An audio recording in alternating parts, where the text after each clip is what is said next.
और आप देख रहे हैं न्यूज 18। बात करेंगे यूपी विधानसभा उपचुनाव की। स्वार और 96 सीट पर लगातार वोट जारी है। शाम 6 बजे तक ये वोटिंग लगातार चलेगी। स्वार सीट पर 18 से भी ज्यादा प्रतिशत मतदान हुआ है सुबह 11 बजे तक। और अगर बात करें 96 की तो 96 में भी 18 से ज्यादा फीसदी वोटिंग हुई है।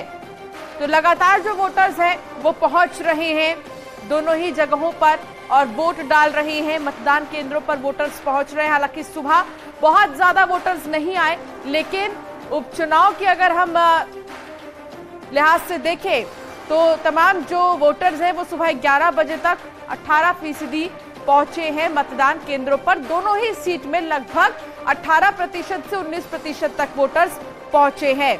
तो स्वार और 96 सीट पर लगातार वोटिंग जारी है। 13 मई को नतीजे सामने आएंगे। इसके अलावा सुबह से ही लगातार वोटर्स पहुंच रहे हैं। 7 बजे से जो वोटिंग है वो शुरू हो गई और किस्मत दांव पर लगी है प्रत्याशियों की। समाजवादी पार्टी के प्रत्याशी की बात कर ले या अपना दल एस की, तो जबरदस्त टक्कर देखने को मिल रहा है यहाँ पर समाजवादी पार्टी और अपना दल एस के बीच में।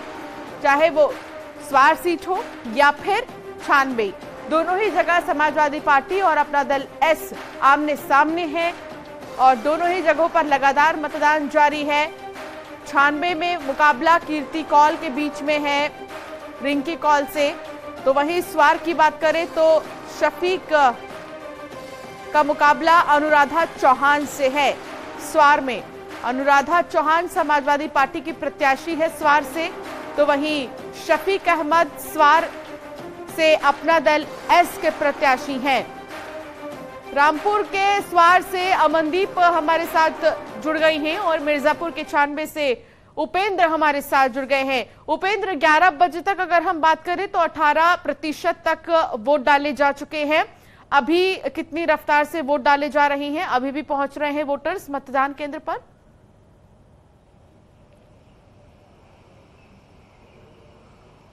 बिल्कुल, देखिए मतदान तो हो रहा है लेकिन रफ्तार जो है बहुत सुस्त है। करीब 19% यानी मतदान हुए थे 11 बजे तक और 1 बजे का जो मतदान प्रतिशत है वह से कुछ देर बाद आने वाला है। लेकिन बहुत उम्मीद नहीं जताई जा रही है क्योंकि तस्वीरें जो हैं ये इस बात की ओर इशारा कर रही हैं कि मतदान की रफ्तार जो है बहुत सुस्त है। ये देखिए दोनों ही बूथों पे आप ये देखिए सन्नाटा पसरा है। कोई भी वोटर इस वक्त बूथ के अंदर मौजूद नहीं है।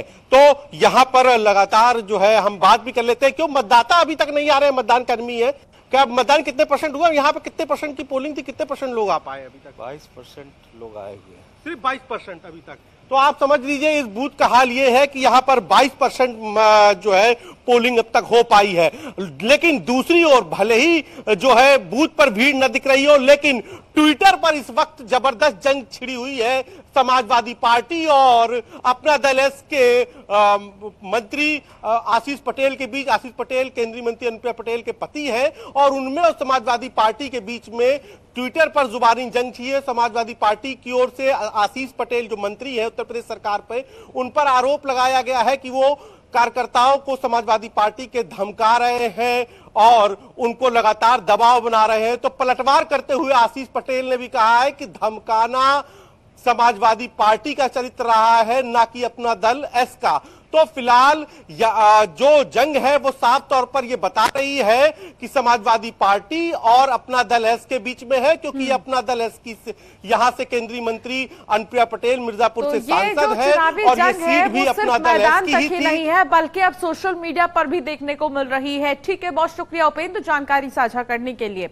रामपुर के स्वार उपचुनाव को लेकर बीजेपी के राष्ट्रीय महासचिव दुष्यंत गौतम ने कहा है कि मुस्लिम समाज को आजम से छुटकारा का मौका मिला है। उन्होंने आरोप लगाया कि आजम खान ने मुस्लिमों का शोषण किया। मुसलमान अब ये समझ चुका है और अल्पसंख्यक अब उनसे छुटकारा चाहता है।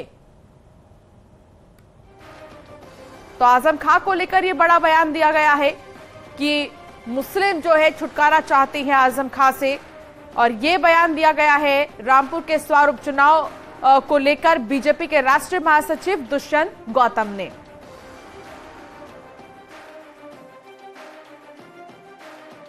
को ये समझना चाहिए कि आपकी जनता जान चुकी है, मुसलमान भी जान चुका है, आपने जितना भी शोषण किया है वहाँ पे मुसलमानों का किया है, उनकी ज़मीनों को हड़पने का किया है, मुसलमानों को ही आपने जेल में भेजने का काम किया है। आज वहाँ के माइनॉरिटी के लोग भी अपने आप को सुरक्षित महसूस करते हैं और ऐसे व्यक्ति से हमें छुटकारा मिलने का उनको मौका मिल रहा है जो हमेशा उनका शोषण किया करता था।